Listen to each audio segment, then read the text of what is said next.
नमस्कार, पद्मस 24/7 में आपका स्वागत है। हमारे बीच श्री संजीव रांगडाले, जिन्होंने इसी वर्ष 2019 में सिविल जज कम जुडिशियल मजिस्ट्रेट का एग्ज़ाम क्लियर किया है, हमारे बीच चर्चा के लिए उपस्थित हैं। आज हम इनसे इनकी सफलताओं के बारे में चर्चा करेंगे। संजीव रांगडाले जिला न्यायालय में पदस्थ सुभाष रांगडाले जी के सुपुत्र हैं और इनकी शिक्षा, प्रारंभिक शिक्षा यहीं बालाघाट में हुई है और आगे की शिक्षा नागपुर और इंदौर में हुई है। संजीव रांगडाले जी, आपका स्वागत है पद्मस। Thank you so much. और आपको इस सफलता के लिए बहुत बहुत बधाई, शुभकामनाएं। Thank you so much. सर्वप्रथम मैं पूछना चाहूँगा कि आपने जो सिविल जज का एग्ज़ाम क्लियर किया है, तो आपके मन में सिविल जज बनने की इच्छा कब उत्पन्न हुई? चूँकि सर मेरा बैकग्राउंड जुडिशियल बैकग्राउंड ही रहा है। मेरे फादर जिला न्यायालय में पदस्थ थे। शुरू से ही मैंने वर्ड ऑफिस के बदले मैंने कोर्ट वर्ड ज़्यादा सुना है बचपन से ही। तो कहीं ना कहीं वो मेरे लिए एक विषय था कि कोर्ट क्या होता है, बचपन से ही। उसके बाद में जैसे ही मैं बड़ा हुआ तो मैंने जजेस को बचपन से ही देखा है। जब मैं बच्चा था तो वो फील्ड मुझे बचपन से ही काफ़ी अट्रैक्ट करती रही है। इस कारण मैंने बचपन से ही मेरी रुचि इस क्षेत्र की ओर। तो उसमें ऐसी कौन सी चीज़ आपको अट्रैक्ट करती रही है? क्या चीज़ आपको अट्रैक्ट की है उसमें? सर ये एक फेज़ टू फेज़ डिपेंड था। जैसे शुरू में जैसे कि मैंने कहा कि मैंने कलेक्टर या एसपी का ऑफिस है, उनको मैंने नहीं देखा है, जजेस को देखा है। तो एक अफसर को अपने आप में देखना एक बहुत बड़ी बात होती है। उनकी लाइफस्टाइल एक आम लोगों से काफ़ी अलग होती है। एक बात जब बचपन में था, बचपन की बात बता रहा हूँ। उसके बाद जब मैं बड़ा हुआ, जब मैंने पढ़ा इसके बारे में, तो न्यायपालिका की हमारे देश में एक अलग इम्पोर्टेंस है। Judiciary is different from executive and legislature. तो जुडिशरी, जैसे कि हम सभी जानते हैं कि सुप्रीम कोर्ट रिसेंट में इतने अच्छे अच्छे जजमेंट्स दे रहे हैं, और जब एक आम आदमी का साथ कोई नहीं देता तो वो कोर्ट का दरवाज़ा खटखटाता है। तो इसलिए ये क्षेत्र कहीं ना कहीं बाकी की दो विंग से अलग होने के कारण मुझे ये अट्रैक्ट किया और मैंने इसमें अपना एक प्रयास किया। जैसे कि आपकी प्रारंभिक शिक्षा बालाघाट में हुई है जी, तो कहाँ तक के शिक्षा और कौन से स्कूल से बालाघाट में हुई है? सर मेरी स्कूलिंग केंद्रीय विद्यालय बालाघाट से हुई है। 12th तक मैंने केंद्रीय विद्यालय बालाघाट से मैंने अपनी पढ़ाई वहाँ से कंप्लीट की है। उसके बाद आफ्टर 12th सर मैं नागपुर चला गया था, बाबा साहब कॉलेज अम्बेडकर ऑफ लॉ। वहाँ से मैंने लॉ ग्रेजुएशन कंप्लीट किया। देन 2016 में मैं इंदौर शिफ्ट कर लिया था। इंदौर से मेरा पोस्ट ग्रेजुएशन प्लस मैंने वहीं से ही कोचिंग सिविल जज की है। अच्छा, आपको उम्मीद थी कि मैं सिविल जज का एग्ज़ाम क्लियर कर लूँगा? हाँ सर, एक उम्मीद तो थी शुरू से ही कि हाँ मैं कर सकता हूँ, क्योंकि जैसे जैसे मैं अपना होश संभाला तो मैंने बस एक ही चीज़ सीखी है कि दुनिया का हर एक मुश्किल काम एक इंसान के द्वारा ही किया जा सकता है, और मैं भी एक इंसान हूँ। तो बस मैंने इसके लिए अपने आप को तैयार किया। आपको जब जैसे रिज़ल्ट आया, जब रिज़ल्ट आने वाला था जी, उस समय आपके मन में क्या चल रहा था? सही बताऊँ तो सर ये 3 पेज का एग्ज़ाम होता है। तो एक्चुअली मेरा ये सेकंड इंटरव्यू था। इससे पहले मैं इंटरव्यू मैंने फेस किया है, लेकिन उस टाइम मुझे सफलता नहीं मिल पाई थी। जब इस बार मैंने सबसे पहले तो प्रिलिमिनरी होता है। जी, प्रिलिमिनरी एग्ज़ाम वो एक ही बार में हो गया? जी सर, प्रिलिमिनरी एग्ज़ाम मेरा 3rd अटैम्प्ट था। 3rd अटैम्प्ट में मेरी सफलता हासिल हुई है। प्रिलिमिनरी एग्ज़ाम मेरा 18 का भी क्लियर हुआ था और 19 का भी क्लियर हुआ। इसमें मैं भी जज बना हूँ। उसके बाद मेंस? जी सर, मेंस। तो उसके फाइनल में फिर एग्ज़ाम कौन सा रहता है? एमपी का? जी सर, ये मध्य प्रदेश न्यायिक सेवाओं की परीक्षा है ये। जी, इसका इंतज़ार था आपको? जी सर, इसमें इंटरव्यू एक लास्ट स्टेज होती है। इट्स जस्ट लाइक जो अदर कॉम्पिटिटिव एग्ज़ाम्स होती है, प्री मेंस इंटरव्यू। तो बस इंटरव्यू के टाइम जैसे ही रिज़ल्ट आया तो एक खुशी की लहर घर में दौड़ उठी, और एक बहुत ही अच्छा अनुभव था मेरी लाइफ का। आपका इतना मतलब जो आपके इस सफलता के पीछे किनका सहयोग मेन मानते हैं?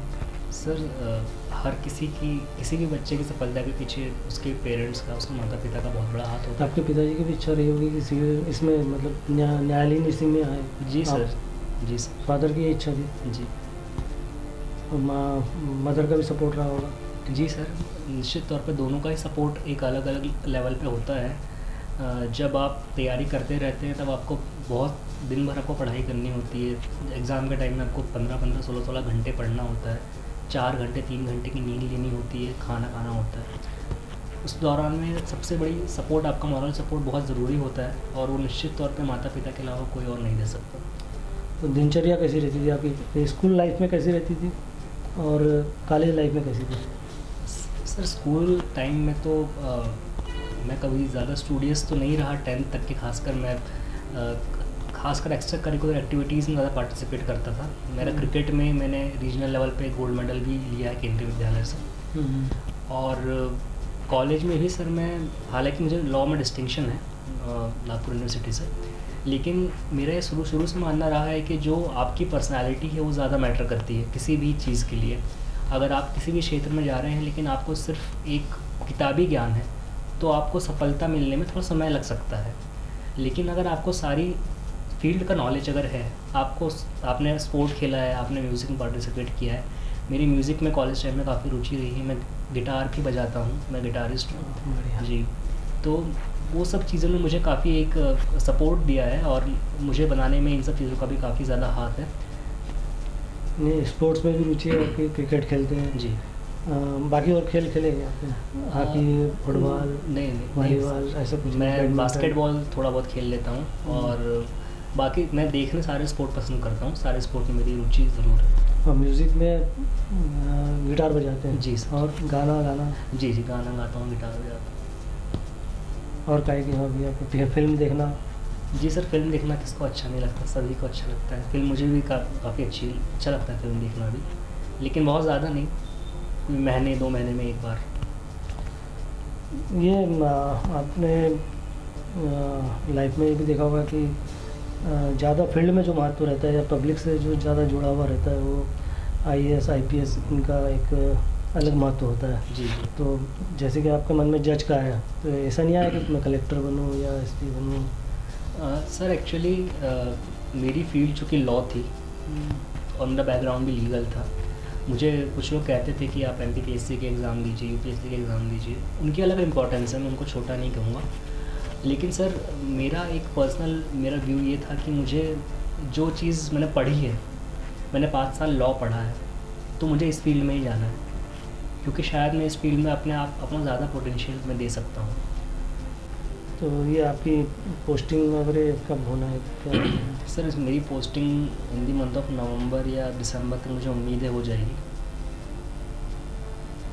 तो बाकी रुचियाँ आपकी छूट जाएगी?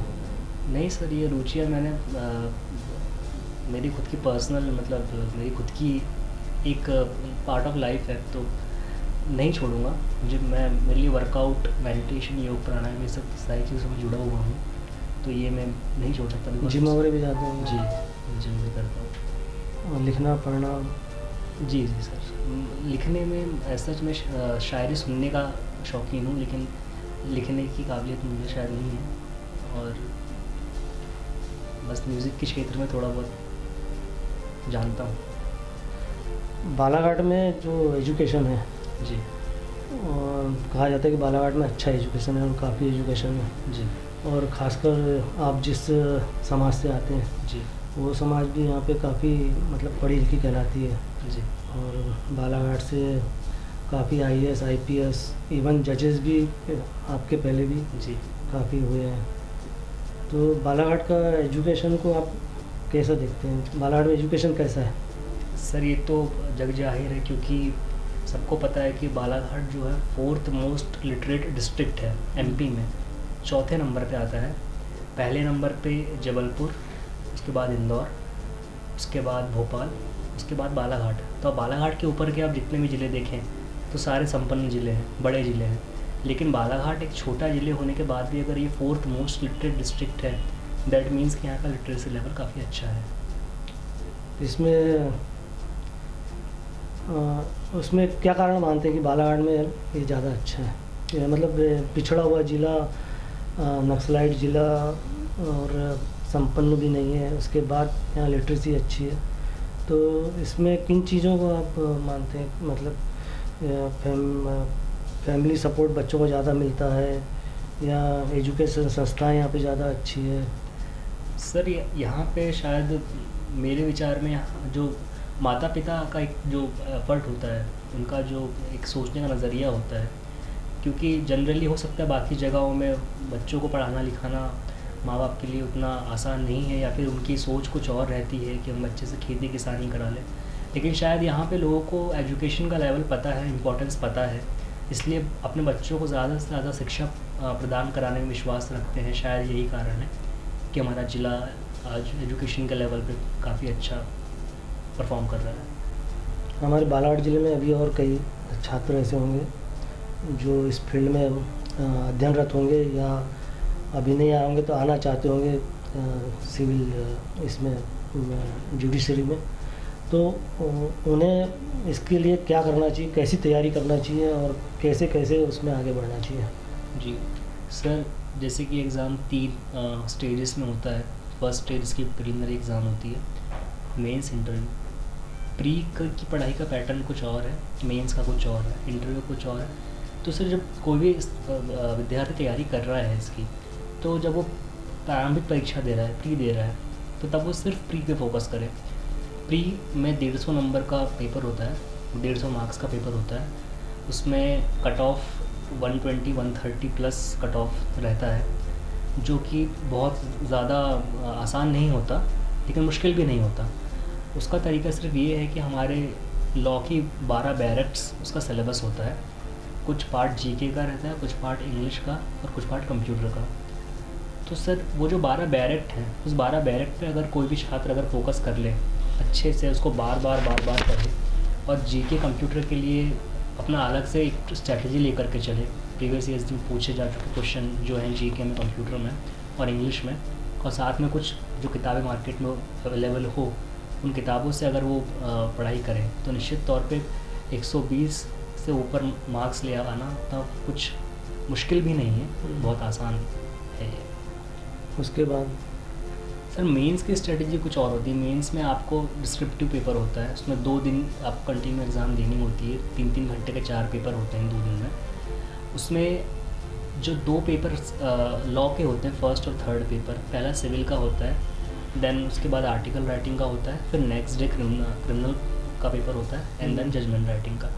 तो सर लॉ के पेपर्स में आप अगर कोशिश करें कि जो बैरेक्ट में लिखा हुआ है उसी फॉर्मेट में अगर आपसे जो क्वेश्चन पूछा है आपको उसी फॉर्मेट में आंसर लिखना है। जितना पूछा है आपको उतना ही आंसर लिखना है, एक्सेसिव नहीं लिखना है, क्योंकि वहाँ पे आपको शॉर्टेज ऑफ टाइम होता है। आपको 12 क्वेश्चन अटेंड करने होते हैं और वो 3 घंटे का टाइम कभी कभी बहुत कम पड़ जाता है। तो सिर्फ टू द पॉइंट रेलेवेंट अगर हम लिखें उतना ही सफिशिएंट होता है। आर्टिकल राइटिंग में भी सेम चीज़ फॉलो की जाती है कि आर्टिकल, निबंध लेखन जिसे हम कहते हैं, उसको अगर आप इंफॉर्मेटिव फॉर्म में लिखें, जानकारी देने के हिसाब से, वो ज़रूर उसमें आपको अच्छे से अच्छे नंबर मिलते हैं। उसमें ट्रांसलेशन का पार्ट भी होता है, तो जनरली लोग हिंदी से इंग्लिश टू हिंदी अवॉइड करते हैं, लेकिन मेरा बोलना ये है कि वो ट्रांसलेशन के पार्ट को अगर आप अच्छे से करें, लैंग्वेज में कमांड अच्छी करें, क्योंकि वहीं से ही एक कंपटीशन में आप इन हो जाते हैं, तो आपको सफलता निश्चित तौर पे मिल जाएगी। उसके बाद इंटरव्यू होता है? जी सर। और जो एग्ज़ाम होते हैं इसका लेवल अन्य राज्यों के भी बच्चे रहते हैं जी, अपने बच्चे भी रहते हैं, इसमें एमपी वाले बच्चों को कितना क्या? जी निश्चित तौर पे, चूँकि हमारा स्टेट हिंदी स्पीकिंग स्टेट है, तो यहाँ पे अदर स्टेट के बच्चे भी काफ़ी ज़्यादा मात्रा में अपीयर होते हैं, लाइक दिल्ली के, बिहार के, यूपी के। तो इसलिए कंपटीशन यहाँ पे कहीं ना कहीं काफ़ी टफ पड़ता है, क्योंकि आपका कंपटीशन यहाँ पे सिर्फ मध्य प्रदेश में नहीं है, बाकी अदर स्टेट्स के बच्चों से भी है। तो आपको एक तरह से बहुत ज़्यादा स्ट्रेटजिकली चलना पड़ता है कि आपको मेंस में कैसे आंसर लिखना है, क्योंकि आपको यहाँ पे सिर्फ पास या फेल होने की बात नहीं है। सारा इंग्लिश में रहता होगा? सर ये दोनों मीडियम में रहता है, हिंदी में भी इंग्लिश में भी। मेरा मीडियम इंग्लिश था, तो क्योंकि मेरा बचपन से ही मेरा मीडियम इंग्लिश रहा है, तो उसमें थोड़ा टफ जाता होगा जैसे जो अदर स्टेट के बच्चे आते हैं उसमें? जी सर, कहीं ना कहीं कंपटीशन ज़्यादा तो है हमारे स्टेट में, क्योंकि यहाँ पे लोकल लैंग्वेज हिंदी है, तो और हिंदी जो कि सभी को आती है, तो ज़्यादा से ज़्यादा लोग इसमें अपीयर होते हैं। ये 12वीं के बाद जाते होंगे इसमें? सर 12वीं के बाद ये लॉ ग्रेजुएशन करनी पड़ती है आपको। लॉ ग्रेजुएशन करने के बाद लॉ ग्रेजुएशन कितने साल का है? अगर आप आफ्टर 12th करते हैं तो ये 5 साल का है, अगर आफ्टर ग्रेजुएशन करते हैं तो ये 3 साल का है। अच्छा, ये कहाँ कहाँ होता है अपने एमपी में? जी जी सर, जहाँ जहाँ पे भी जो भी कॉलेज लॉ की शिक्षा प्रदान कराते हैं वहाँ पे ये होता है। 12th के बाद एक क्लैट की एग्ज़ाम भी होती है जिसमें नेशनल लॉ यूनिवर्सिटी NLUs मिलते हैं। उसके थ्रू तो 2-3 कॉलेज, भोपाल में कॉलेज है? भोपाल में एक कॉलेज है NLU, और अभी रिसेंटली अभी जबलपुर में भी खुला है। अच्छा जी। मैं फिर से आपकी दिनचर्या पे आता हूँ कि एक अच्छे मतलब बच्चे को यदि अच्छा पढ़ना है और अच्छा कोई एम को प्राप्त करना है जी तो उसकी दिनचर्या क्या होनी चाहिए? सर मैं इसका एक बहुत सिंपल सा आंसर दूंगा। जब भी कोई भी कॉम्पिटिटिव एग्ज़ाम की तैयारी करे, कोई भी बच्चा करे, तो मेरा पर्सनल एक्सपीरियंस ये रहा है कि आपकी दिनचर्या होनी ही नहीं चाहिए। दिनचर्या तब होती है जब आप अपना कोई काम कर रहे हैं या आप कभी ऑफिस जा रहे हैं, वहाँ आप सुबह उठ के आप योग प्राणायाम कर रहे हैं, उसके बाद में आप नाश्ता कर रहे हैं, उसके बाद में आप बाकी सारी चीज़ें कर रहे हैं। लेकिन एक अगर छात्र है जिसको एक मुकाम हासिल करना है, उसके जीवन में सिर्फ पढ़ाई होती है। इवन मैं पिछले 1-2 साल में ना मैंने कभी जिम करी है, ना मैंने गिटार बजाया है, ना ही मैंने कोई स्पोर्ट खेला है, क्योंकि मेरे 24 घंटे मैंने सिर्फ अपनी पढ़ाई को दिए हैं। और पढ़ाई के अलावा जो नॉर्मल दिनचर्या एक आम एक इंसान की होती है वो मैंने फॉलो करी है। तो सर मेरा आंसर है कि दिनचर्या को पे फोकस ना करते हुए आप ये फोकस करेंगे, जब आपको भूख लगे तो आप खाना खा लें, जब आपको नींद आए तो आप सो जाए, जब आपकी वापस आप जाके तो आप पढ़ाई करें, बस। फुल टाइम पढ़ाई करते रहें? जी सर। खेलना छोड़ दें? जी सर, जी सर, ये लोगों से मिलना जुलना छोड़ दें? जी जी बिल्कुल, तभी वो एम प्राप्त कर सकता है। सर मेरा तो यही मानना है, क्योंकि मैंने बहुत सी शामें नहीं देखी, मैंने तकरीबन 2-3 महीने शायद मैंने शाम तक नहीं देखी जब मैं तैयारी कर रहा था। तो ये सब चीज़ें सर कहीं ना कहीं आपको वापस एक आउटपुट ज़रूर देती है। आपकी एज के जो युवा हैं जी, उनके लिए यदि आपका कोई संदेश हो? संदेश यही है कि आप जिस भी क्षेत्र में काम कर रहे हैं, जिस भी क्षेत्र में आप अपनी मेहनत कर रहे हैं, पूरे एफर्ट्स डेडिकेशन के साथ उस पर आप अपना प्रयास करिए। सफलता का कोई शॉर्टकट कभी नहीं होता, उसमें आपको अपना 100% देना ही पड़ता है। एक गुजारिश सिर्फ ये है कि शॉर्टकट के पीछे ना भागें। अगर कोई चीज़ आपको हासिल करनी है, पूरे एफर्ट्स लगाएं उसमें। आप जब पूरे एफर्ट्स लगाएंगे तो सफलता आपको निश्चित तौर पे मिलेगी, और नहीं भी मिलेगी तो निराश होने की कोई आवश्यकता नहीं है, क्योंकि कभी भी मेहनत कभी भी किसी की बेकार नहीं जाती। मगर एक एम तो होना चाहिए जी सर। किसी भी युवक का, जी कि मेरे को क्या बनना है, जी सर, और उसके लिए बढ़ते जाना चाहिए। जी आज सफलता नहीं मिली, कल मिलेगी। जी जी जैसे आपको भी सफलता मिलती गई और जी। आप भी बनते गए। आप पद्मेश में आए, हमसे चर्चा की और आपने अपना संदेश भी दिया। आपको बहुत बहुत शुभकामनाएं। Thank you so much sir.